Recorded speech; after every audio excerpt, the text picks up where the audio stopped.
that time of week once more for Muji and Dan to give you the comic store. It's time to open up those bags and boards, fans. Welcome to Get Your Pulls.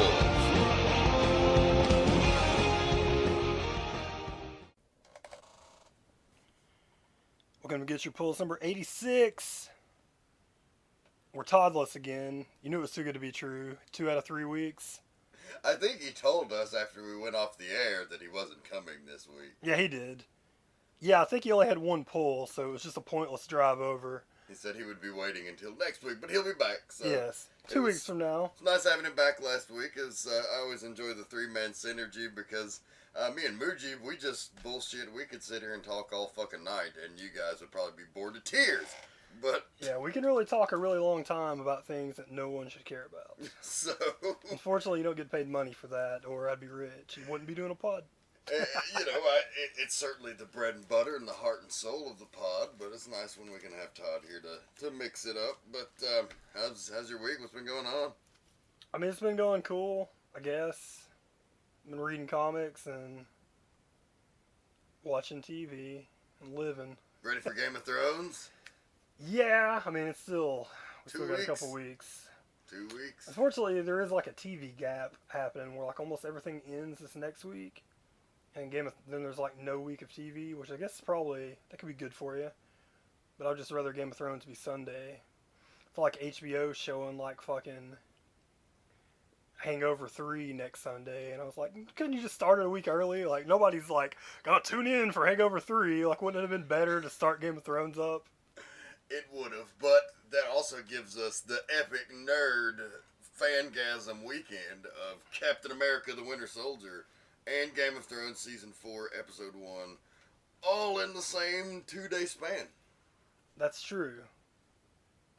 And fucking WrestleMania. Oh, Game of Thrones shit. is going to get watched on a bit of a delay because that's WrestleMania night. Oh, shit, that's right. Wow, okay, well, yeah, that's a major nerd weekend. Yeah, exactly. I mean, I'm so excited for the Winter Soldier that I'm literally about to piss myself. It's everything I can do to not watch more trailers, but I haven't. Only watched the one trailer. Now, of course, I did watch that making the Building a Universe special that Marvel ran last week. Yeah, that's pretty cool. And that showed quite a bit more probably than I wanted to see yeah, from Winter Soldier, but it was still good. It seems like they're doing so much of the comic that if you've read the comic, all it was like showed yourself like, oh, cool, they're doing that. There wasn't like really anything other than I do think like watching that, even though it wasn't that much, it was enough to be like, I bet Redford's the bad guy. Like, it was enough. Yeah. It was enough to, like, point you in the direction of... And I'd probably not if you hadn't read the comic. Like, spoilers to anyone who's never read, which you should. I mean, if you're a big fan of the Marvel I mean, I guess you could wait till after the movie since it's so close. Well, they'll be dumping reprints out to try to get your money like mad, so... Yeah, they're doing volume 1. They're doing, like, one Winter Soldier special that's, like, a new... I think it's a hardcover paperback that I guess is like, just like maybe like those 6 issues when it started where fucking you keep getting the hint that Bucky's back and finally they have the big epic standoff with Bucky and Cap. But I would recommend people, if you've got a little bit more cash than that, to fucking just grab those Cap omnibuses by Brubaker. At least the first 2 of them, because you get the whole thing. You get, you get Bucky showing up, you get Cap, Bucky realizing like what's been going on and kind of getting unbrainwashed, and then you get the death of Cap at the end of it, which is all one big great story. So I would grab that. But if you hadn't read that and kind of knew what else was going on, you probably wouldn't get that from the preview. But knowing what the story is, one of the big parts of the story, once again spoilers if you listen to the podcast, but one of the big parts of in the comic the story was, obviously the Red Skull came back and inhabited the body of a scientist. The scientist that created the Winter Soldier and had Bucky frozen and, and had been like sending him out. Yes, Alexander Lukin, who was the head of the Roxxon Corporation, which if you watch, I just noticed it today watching the Funny Thing Happened to Thor on the Way to Thor's Hammer short that was on the Captain America Blu-ray. that Roxxon is all through these Marvel movies. Yeah. Everywhere you would see like an Exxon logo or like on oil trucks or Yeah. gas stations, it's Roxxon, and I've just started Yeah. noticing that in the Marvel movies. So Yeah, but in the comic, you've got this guy Lucan, and he's the one that's unleashing the Winter Soldier on everybody, and then the Red Skull just takes over his consciousness, and then gets him a new body and comes back to life. And everybody knew, it's big news, that fucking the guy who played the Red Skull, Hugo Weaving's not coming back. So you thought, how could they do anything like that? Like the thought wouldn't cross your mind that maybe the character being played in this movie is going to end up being the Red Skull by Redford. But just seeing Redford say one thing in that preview, you're like, it could be, or maybe he just turns out to be a different bad guy. But it really, like, just knowing the story kind of tipped the hand of like, I'd be surprised if he doesn't end up being like, the one, or maybe in this version of the story, he's the one that brought back the Winter Soldier. Maybe he's not the Red Skull, but I'm going to guess that's going to happen. So yeah, watching that thing was enough to be like, oh, I bet this, which he has been pretty absent from the previews. That could have been a very intentional thing to try to not tip the hand that maybe Redford could turn out bad. But anyway, it does look awesome. I'm more pumped for Game of Thrones, but I am very excited for the Winter Soldier. I guess you don't really have to choose. I'm really excited for both of them, but that's what I'm really looking forward to. I'm a little excited for WrestleMania because it looks cool, but I will be the whole time sitting there being like, once this thing's over, I'm going to have to get out of here super quick because I got to go watch Game of Thrones. Yeah. I may even bust out a little early. I don't know. We'll have to see. Going to bust out before the main event. Depends on what they put on last. Well, I won't be doing that, so they I'll at least stay for the extra 20 minutes. But yeah, that's going to be exciting. Other things have been happening this week. They've been showing a lot of art for Gotham. Now that they got the cast, they started taking pictures and promo art and stuff for it. And a couple of the people, man, Donald Logue, who was in the Suns, looks just exactly the way that you imagine Harvey Bullock look. So he looks awesome. And then I saw they cast the girl, I don't know her name, but she hadn't really been anything, but as young Selena Kyle, and she looks exactly like a young Michelle Pfeiffer, like from Batman Returns. You're like, oh, hey, she looks just like Michelle Pfeiffer. She looks just like you would imagine young Selena Kyle. So at least for looks, obviously they went a different direction with the Penguin, just making him kind of a dude. But everybody else, at least casting-wise, looks-wise, is really spot on. Well, I mean, I think even in the Penguin department, they made him look like the art in that. If you ever read Penguin Pain and Prejudice, there's a backstory. Yeah, when he does the flashbacks, he looks similar to him. Yeah. Yeah, and so if they're going with a young Cobblepot, I think that makes sense, and that's it's pretty looking. Man, I'm excited for that too. It's a long way out. That's a show I've probably turned the most on that because when they announced Flash, I was like, okay, it'll probably be pretty cool. Who knows how good it'll be, but it'll be good enough. And then when they announced Gotham, my immediate thing was like, I mean, that's very interesting, but who the fuck knows if it's going to be terrible, if it's going to be good? Like, there's just no way to know. Yeah, it's... And like the guy that's writing it's from like The Mentalist. I don't give a shit about that show, but he apparently did something before that was really good. But I didn't care. But the more they release on it, the more I'm excited. But really, I feel that way Constantine too. I did not give two shits about Constantine, but the more info that leaks on it, the more they talk about it, I'm like, oh man, like this looks like it might be good too. Yeah. So we'll see. They could all suck, but they could all be way better than you could have hoped for. Well, I think we're all, afraid of overexposure in this medium right now. And you're afraid because they're on networks, and, you're limited what you can do, like, on the network TV. Like, even if you're not looking at, like, the things that immediately come to mind is, like, oh, they can't cuss, they can't show nudity. Like, not even that. Just network TV is in general so watered down. But there is some stuff, so... when you're trying to please a network, you got a lot of cooks in that kitchen, and that really, when one creative person doesn't have like a firm handle on these things, and when you're talking like over-the-air networks, ABC, NBC, CBS, it's a lot of corporate red tape. Yeah, one thing that gives me at least a little hope is just like on NBC where Constantine's going to be, like I haven't watched a network drama in a long time. I used to watch Criminal Minds as the last one. I watch it here and there, but I don't make it a point to watch them all. Um, but I mean, just network dramas just are generally just not good. But started watching Hannibal last year. It's been very good, very entertaining, and it shows way more stuff. There are grosser things on that show than you would definitely guess they would show on NBC.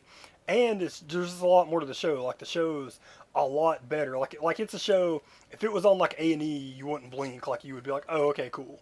Like it's just one of those shows. So there are a couple shows out there that kind of show that maybe the networks can give the people a little bit more creative freedom. But still, getting excited, nervous excitement, but excited. Like everything's looking better than I imagined.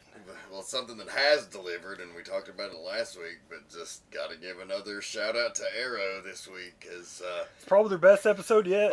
2 weeks in a row, they've probably had their best episode yet. Suicide Squad for anybody that didn't see it, and that's not a spoiler. It was the name of the episode, and in every commercial that they put out there. So you'd had to have been living under a rock to not have that spoiled at some capacity. But yes, Amanda Waller, Deadshot, and many more, including a fucking cameo of all cameos, if only for a brief second, by the one and only, spoiler alert, Harley fucking Quinn. Yeah, you got what looked to be Harley Quinn, so that's pretty awesome.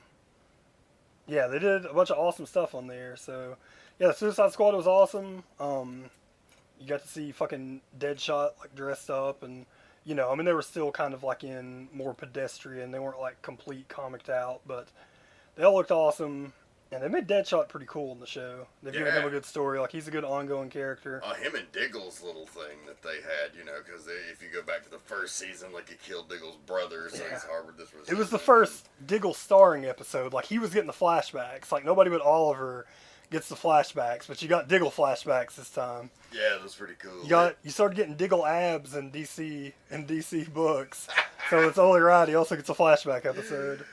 They were just talking about it on this week's DC All Access. Diggle is like very few characters that were created for a television show and added to the comic canon, but he's definitely there in the Jeff Lemire Green Arrow now.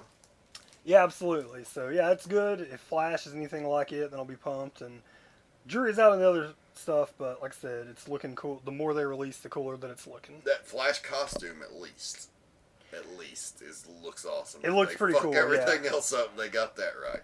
And apparently they're going to introduce some more of the Flash supporting characters before the season of Arrow is over. They said, because initially they were going to do that episode, and then there was going to be like a whole nother Flash-centric episode of Arrow, but they just went ahead and ordered the show, so they didn't need to do like the back, and like another like full pilot. They just did, his one ep. But apparently, I don't know who it's going to be, but more of his supporting cast is going to show up. They said in the next couple weeks in Arrow that'll be regular characters on the Flash. So it's pretty good, man. They're doing a good job with everything that they're doing there on the old C-Dub. Hell yeah. But I guess that's it. we rambled along. Long enough to fill enough time. Yeah, we got no back to the long box, but we got pulls. So that's right. Where are we starting this week?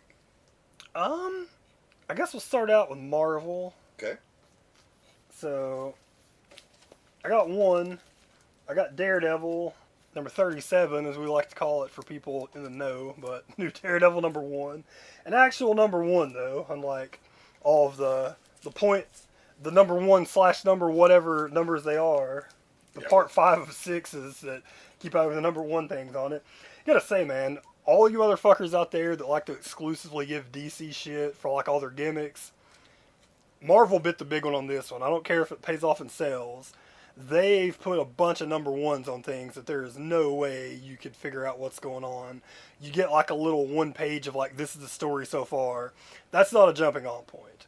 There's a lot. If you could get way more out of it by reading the previous 2 issues, then this is not a jumping on point. And with more, at least the ones we've gotten, more often than not, you're smack the middle or even at the end of a story, and they just threw a number 1 on there. So yeah, it was really poor planning. I mean, This is something I'll talk about it in a minute because I've got a whole issue dedicated to that bitch. But what's going on in the world of Daredevil and Matt Murdock? Well, Daredevil was good. Something I noticed also in here, I'm going to give out a pro tip on buying your comics. They raised the price up to $3.99 on Daredevil from $2.99, which is whatever. You never want your comics to go up, but I figure out of all the comics that I buy from Marvel, if you're going to charge $4 for Daredevil, that's among their best, so that's fine. But it now comes with the old Dig edition, which, if you're a pro, Wednesday when you get back from the comic shop, you list on eBay and you get $2 for. So now, Marvel, thank you, I'm now getting a discount because the $3 books didn't come with a digicode. So by raising it to $4, I'm now saving $1. That's how you put one over on the man. But anyways, Daredevil was good. He's in San Francisco. They made that obvious, and they, advertised as they do that he was going to be in San Francisco. A digital-only adventure bridging the gap, his cross-country trip from New York to San Francisco. I'll never be buying that, dickheads. You could have printed it and made some more money, but... They will. They're printing all that shit. Yeah. I saw it in Comic Shop News this week. Oh, that nice. and the Wolverine, Japan's Most Wanted digital exclusive, is getting printed. Yeah, because they're probably like, oops, like, oh man, we lost out on a bunch of money. That was dumb just to try to fucking push the initiative. Yeah, even if they're going to put it digital first, everything's going to eventually get printed. Otherwise, like that Guardians of the Galaxy that I got a couple months ago, the annual, it was like Tomorrow's Avengers, also a digital exclusive from a few months before it came out. Nice. Basically, you just get Matt set up in San Francisco. He gets brought in as a specialist. Everybody knows he's Daredevil, because his identity's back out, so they know who he is. He gets a new partner. You find out he's set up a new shop. At the end of it, you get to see he's setting up a new law practice there because he's allowed to practice there. And you don't get any mention of Foggy. And at the very end of it, you get but what happened to Foggy Nelson, we'll find out next month. So it's just a little simple adventure where he goes, saves the kid. It's well written. He plays in the fact that, he lived in San Francisco once for a year, but he doesn't really know it. So we're in New York. He just knows everything he is when he's jumping from buildings and stuff. It's kind of scary because he doesn't know exactly where he's jumping to and has to kind of learn, the city before he's going to become as effective as he was. So it was a nice-ish, and it was a nice jumping on point. And a nice way to save $1 if you're smart, bitches. Well, I had Uncanny X-Men number 19 point now, which is one of the fake number ones that Muji described earlier.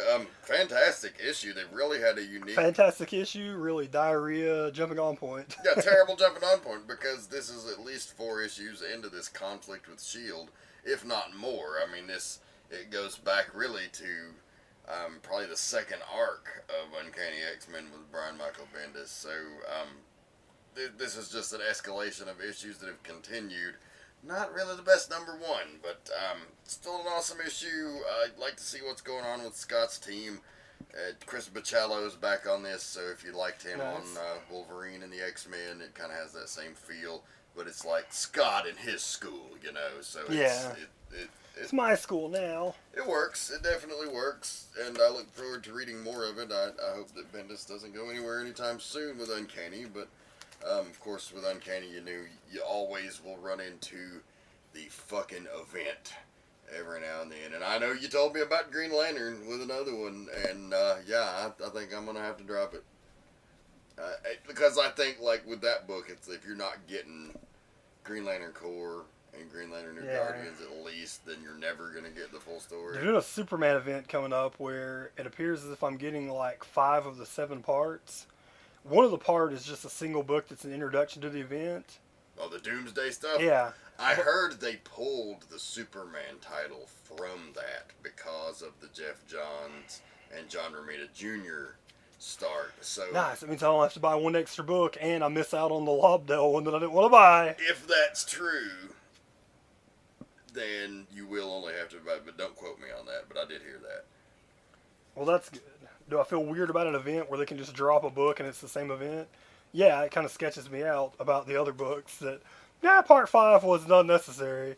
Thanks a lot, but that would be nice. Nice if I only got to get the one extra because I really don't want to buy a fucking Lobdell soups. And well, moving on in Marvel anyway. Sorry, we got off a fucking tangent there talking about. Moral of the story: shove it up your ass, events. Yeah. We just. You'll never know when our hatred of events will creep into the podcast and launch us into a tirade. But we have the same hatred for pushed back events. Like, we're not. Forever Evil's number 7 is pushed back till the last week of April. So it got pushed back almost 3 months. And almost 2 whole months. And because of that, Justice League and Nightwing, there's just no book released in April. It doesn't come out till the first week of May because apparently both of those books spoil what would have happened. So saves a little bit of cash, but then fucking sucks. Now it's like Red Nightwing 29, I guess in 10 weeks I'll enjoy Nightwing 30. Fuck. Yeah, that's rough. Well, moving along in the Marvel side of things, in the 616, one of my favorite books they got going on right now, a miniseries called Winter Soldier, The Bitter March. A nice little book if you wanted to just catch a Winter Soldier adventure to try to familiar yourself with him before the movie, because this Might as well. portrays him. If you hear in one of the commercials, Black Widow says something to the effect of, he was an old Black Ops ghost story. And this is essentially a miniseries about one of his ghosts. Scarlett Johansson does a really crazy, funny, like, drawn out pronunciation of the Winter Soldier in the preview they keep showing. She goes, they called him the Winter Soldier. It's really funny. She says it really weird. Next time you watch the commercial for that, listen up. Well, this was just more of the Winter Soldier being scary and fucking attacking and tormenting S.H.I.E.L.D. agents, Nick Fury and Rand Shin, who we know later becomes the Iron Nail. And nice little shout out to Remender's current run on Cap again in this issue. First, you got it, of course, with the double identity of the character, but there's a flashback where they're in a S.H.I.E.L.D. facility, and just off to the side, you see the hippie experiments with super soldier serum and LSD that they were talking about that created Dr. Mind Bubble, who's one of the villains in the current arc. So, nice universe sharing there by Remender. I guess he can do that when he's writing a Captain America-centric character, and he also writes the main title. So check out Winter Soldier. And he does Uncanny Avengers. He's got the Cap universe fucking on lockdown. That's right. He really does. Yes. Until the next Marvel Now book, Cap and Deuce. It's Cap and a turd. God damn it. They're doing books for everyone. Well, my Marvel pick of the week has to go. No surprise. It's the reigning champion of Marvel picks of the weeks when it's out. If there's any contenders that might stand up against it, they're typically knocked down with a heavy hand. That would be Or Thor. knocked down with a heavy hammer. Ow! That would be Thor, God of Thunder, this issue number 20, The Last Days of Midgard, Part 2. You know what you get with this fucking issue? You get an old-ass Thor. And you know what he's fucking got? He's got one fucking eye. You know what else he's got? One fucking arm. You know what's in the place of the missing arm? The arm from the fucking Destroyer. You know what's dead? The planet Earth. You know who's coming to eat it? Galactus. You know who doesn't want it to be eaten? Old Thor. Fireworks fly, go off, hijinks ensue, sparks fly, need I say any more? Nice.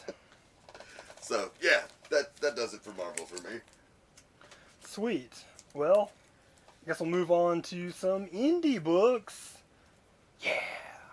Got a bunch of them. Some of them due to some delays at my comic store getting shorted. Got them all at once, but it worked out great. Got to Velvet, number 4. It's awesome again. Velvet. Yeah, I got to see a little bit of moving on with the story, so things unfolding. It's great. Brubaker, Epting, who, of course, this is the team from the Winter Soldier book we were talking about earlier, from the Cap omnibuses. But it's just awesome. It's really good. And this is especially if you miss Brubaker and Epting doing Captain America. You get all that and more here with the OG story. But it's a great issue. Sex Criminals was really good again. I'd say it's probably like the least that's happened in it. Like some of it was kind of like plot catch up and other things. It's issue 5. They've been doing this thing in Image where they've been doing like shipping the first 4 books as an arc. So maybe a trade is coming out with the first 4 if they're doing the way that a lot of the other books have. So that would explain why they've been doing some catch up at the beginning of it in case it's the first issue you got. But it was good. Like I said, probably the least amount happened plot wise, but some of the best jokes. So it made up for it. It was great. You got a little bit answered. If you remember last issue, our 2 main characters had gone into the quiet or cum world, whichever you prefer, and found the secret society of cum people. Yeah, they gone to cum world because they're gonna rob a bank, and there were other people in cum world, and they're like, "What the fuck?" And then you find out the lady who is obviously in charge of the little cum world police, like what her deal is, a little bit about what her deal is. So, and she's not quite possibly what she seems, but it was great. Lazarus might have been my favorite book that I got this week, but Lazarus #7, already #7. The book is so fucking good. Yeah. If HBO isn't like trying to snatch that up and make it a television show, then somebody fucking needs to. I mean, AMC, like, that's just got episodic storytelling written all over it in like a greater format than even in the comic. Yeah, I mean, you got to see the continuation of Forever kind of investigating, see her kind of, thinking on her own more, as that's kind of been the story of part of this, and her thinking, looking and kind of doing her own little private investigation of kind of like what's going on everywhere. And then also you get to see the other little group of misfits that were leaving their place where, they weren't able to make a living, and they decided that they were going to go, test out kind of the frontier and go to another settlement. You see some fucked up shit happen to them. So it's a bit of a depressing issue, but very good. And then the highly anticipated return of the Vertigo book, American Vampire, Scott Snyder and Raphael Albuquerque. Coming back, second cycle #1. They've gone with the renumber, which is fine. Call it second cycle #1. I'm okay with that. There's the big, huge wait. I mean, it's almost been a year since the book was out, so I don't give them the renumber shit. Because it is whole new If they're time. calling it something different, at least, okay, it's not American Vampire, it's American Vampire Second Cycle. Yeah, it's even on the cover. So it's I like it. You get caught up. I mean, you get what you would expect, but as always, it's super interesting. You get to find out what's been going on with Pearl, where she's set up now, what's happened with her, and then you also get caught up with old Skinner Sweet and see what he's been doing since we last left them in the last issue. I believe they're in the 60s now. I was about to say they're almost got to be getting caught up to modern days now. Yeah, they're in 1965 is where they're at, so it's pretty good. Pearl's set up in Kansas, and she's like taking in stray vampires, so that's pretty awesome and protecting them. Skinner has like become like a little legendary like outlaw type thing out on the road where like people, like he's just been robbing a bunch of people, but everybody's kind of heard about him, but they don't know that he's Skinner Sweet the vampire. But in the end, you get to see what looks to be the most powerful bad guy in the book yet. You get to see fucking a new villain walks up, and all you get to see is he walks up, there's this bus full of kids, and it's sitting there, and he walks up, and all of a sudden the bus is like 50 feet in the air, and you're like, what the fuck? And it just shows the guy, and he's obviously like the new heel, and he seems pretty amazing, so it's very exciting, very pumped up, man. You got to get down on American Vampire. Oh, yeah. And then over to DC, so I guess I'll do mine. I think you probably got the pick of the week, so go real quick. Harley Quinn #4, it was cool. It's basically been like how it's been. I mean, she just beats some people up. She does, they do a pretty hilarious bait and switch where she goes to she's working one of her day jobs. She's working in a nursing home as like the in-house psychiatrist, and one of the patients there tells her that like her family like never comes and visits, and she have left her there to die, and she's got like a grandson that she's never even really seen, and her son just lives his life. So Harley Quinn gets mad and is going to go teach him a lesson, and then I won't ruin how it ends, but it's pretty funny. Like what ends up being the true story. Awesome. I've enjoyed that book. Like that's a kind of comic book that really is kind of the spirit of comics, because it's just kind of silly, and it's It's fun, but it's episodic and it's telling an ongoing story. Yeah, there's a little. I mean, there's an arc going on behind it where there is like some continuation. But yeah, it's week to week. They can do whatever. They break the third wall if they want to, and it's just funny. And they really play off too. Like if you are, I mean, there's a book that if you haven't read like a bunch of comics, you could get into and like. But also if you've know like the whole history of Harley Quinn and stuff, then you get thrown little Easter eggs all the time, Yeah. and little jokes and stuff, and even jokes about other comics and comic book characters and stuff. So it's pretty good. And then Superman Unchained finally back, number 6. This one's been coming out at a pretty unsteady pace. So while Jim Lee did the pencils, but we've got Scott Williams on the ink, so that answers the question of why it's behind. I mean, now you can't really blame. Back in the day, it was like Jim Lee. It was like, what's your problem? But now that he's running half of DC, it's like, yeah, he might get behind. That's fine. It's not a big deal. That's understandable. But it was good. It might have been one of the best issues yet. Batman's in it, and he's awesome in it. You finally get to see Superman and the fuck this dude's name is. Let me look it up. Fuck, I could have told you had you not mentioned it. It's the fucking name that's been used for like 1,000 things lately. Yeah, it's really generic. Yeah, what is this asshole's name? You finally get to see the big fight. It's kind of building up. You figured out in issue 1 where Supes was told that he may eventually get killed if he has to be.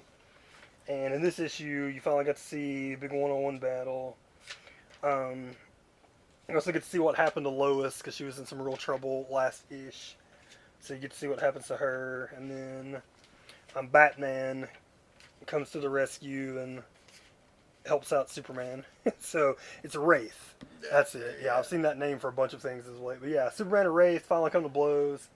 Have a pretty cool, awesome fight. And then you get a whole lot of... It's very Lois-centric. She gets to go to the Fortress of Solitude, which to my knowledge might be the first time in the New 52 she's been there. Maybe. I haven't read everything, so I don't know if she's been in Superman. We've missed so much of like the Superman title. I don't know. Yeah, I've read all of Action. But yeah, you get to see that. She gets to go there. But she's acting like at least. She sees all the the different like life forms there and stuff and thinks that they're awesome. And you get to see them... like a little bit of hint of a love connection. I mean, right now, Super and Wonder Woman's a big thing, but eventually that'll probably end up going down. Especially since you find out the previews for when Jeff Johns takes over Superman, Clark's getting his job back at the Daily Planet. He's obviously...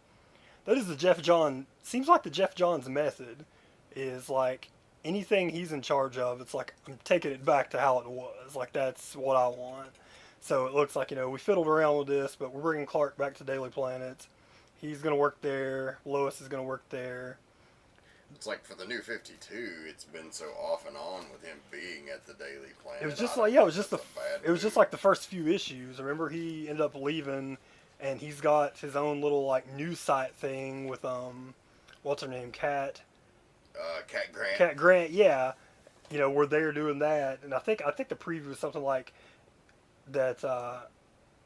It gets bought by the Daily Planet. Maybe the little site does or something. But anyways, he's getting back to New 52. But it's a good issue. It was probably the best issue of the last couple with Superman Unchained. There's a ton of action.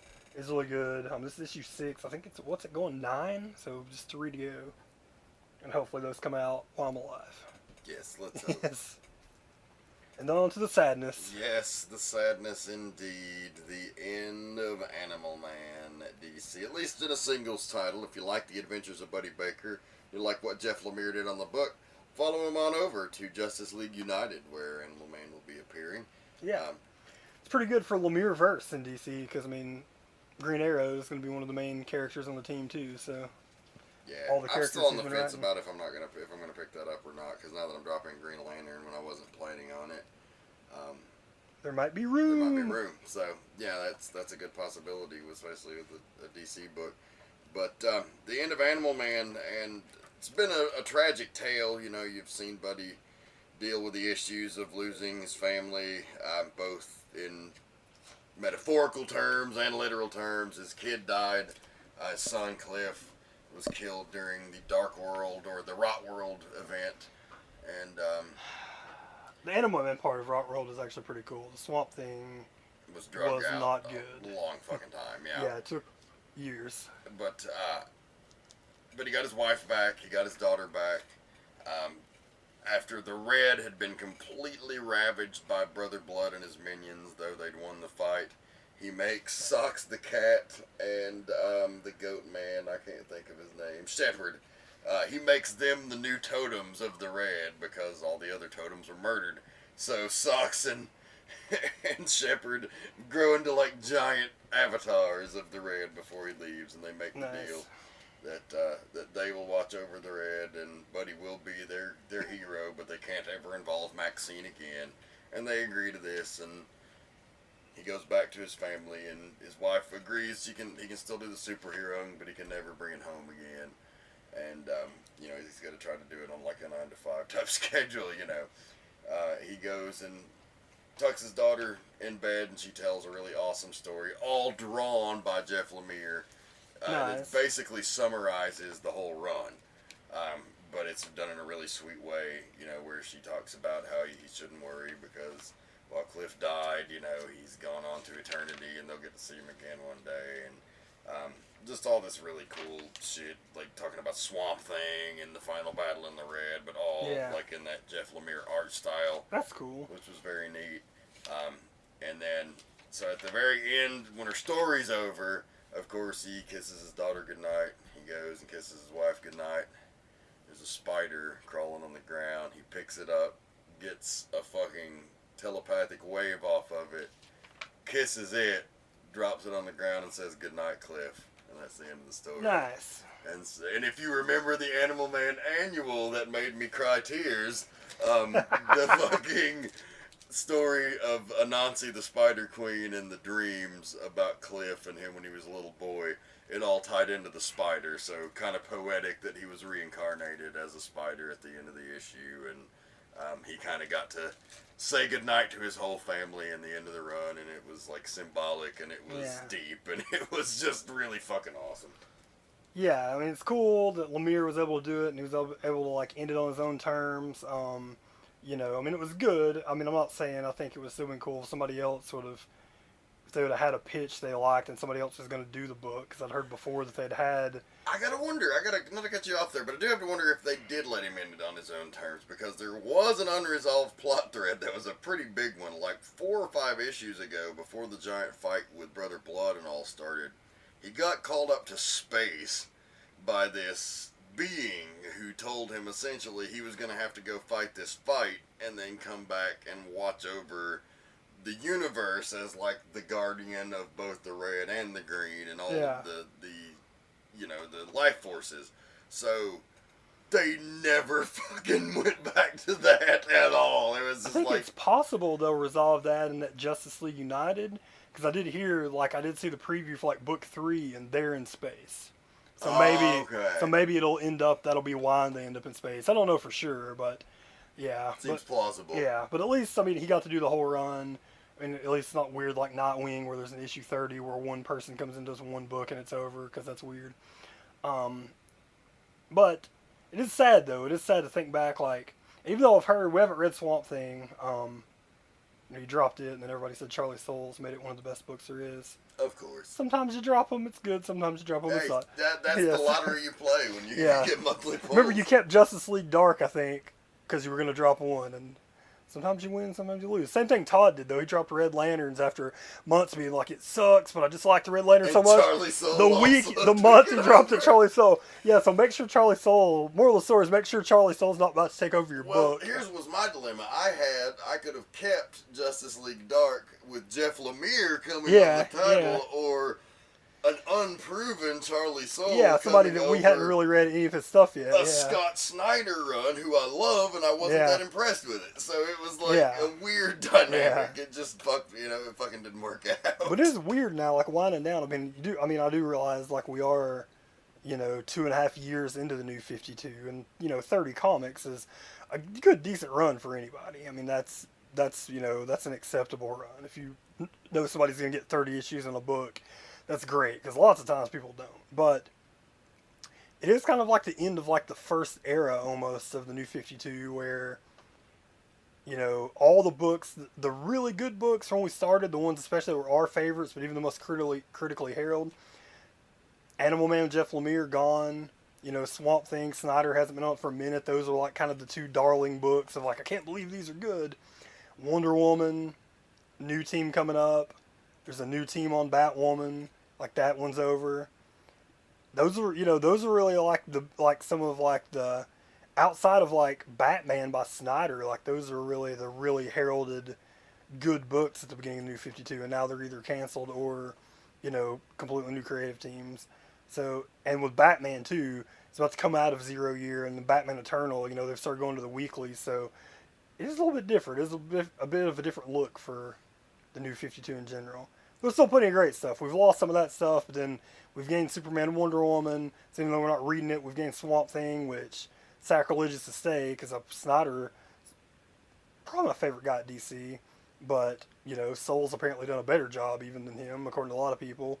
And then we're getting fucking Jeff Johns on Superman, so that's a book that nobody cared about that is about to be cared about. We got that Secret Origins coming that I've added that we'll be covering here. Yeah, that'll be cool. Feature a variety of all their best creators. And we'll also Nightwing, which is one of my favorites. That kind of sucks, but that's still okay. I mean, that book was pretty good. It wasn't one of the elite books, but I liked it a lot.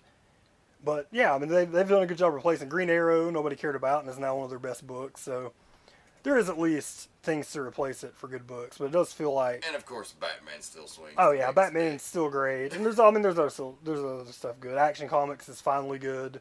So I mean, there's probably more bad than good that's happened since then. But it does feel like a lot different from like even like a year ago, like the landscape of like the books and which ones are the good books and stuff like that. Yeah, quite interesting. What you got coming up next week? Next week, I believe I have like maybe 5 pulls. What do we got? We got Walking Dead. I have like 8. Let's see. We got Walking Dead, Aquaman, Flash, Forever Evil Rogues Rebellion. I think I got The Wake. I think that's my only DC book. Number 7. Yeah, I think that is your only DC book. And then we do have Walking Dead and the Marvel side of things. We have a couple of number 1s coming out next week. I don't know if either one of us will get them. As dumb as it looks, that all new Ghost Rider number 1 is getting a lot of love. People are saying it's good. Yeah, it's really hard to believe Ghost Rider in a fucking car. Yeah. I don't know about that. We'll see. I know I'm much more of a fan of Ghost Rider than you are, but I have to say, Ghost Rider in a muscle car. Yeah, and what Silver Surfer launches next week? Silver Surfer number 1 launches. I'll have Deadpool. I get another Hawkeye, so that's coming out. Yes, Hawkeye number 18. Amazing X-Men. We will have Guardians of the Galaxy. We'll have Uncanny Avengers. And Do I have another Image book? Maybe not. Oh, hang on. Black Science. No, those are reprints. I did 5. I've got The Wake. I've got that Deadpool. I've got The Walking Dead. I've got Hawkeye. I'm real sure I got one more book. Who knows, though? We'll see. Fatale, number 21. Fatale, that's it. Cool. So, little week, but good week. Big week for you. So, we'll have plenty of comics to talk about. We'll have Todd here. We will get pulls.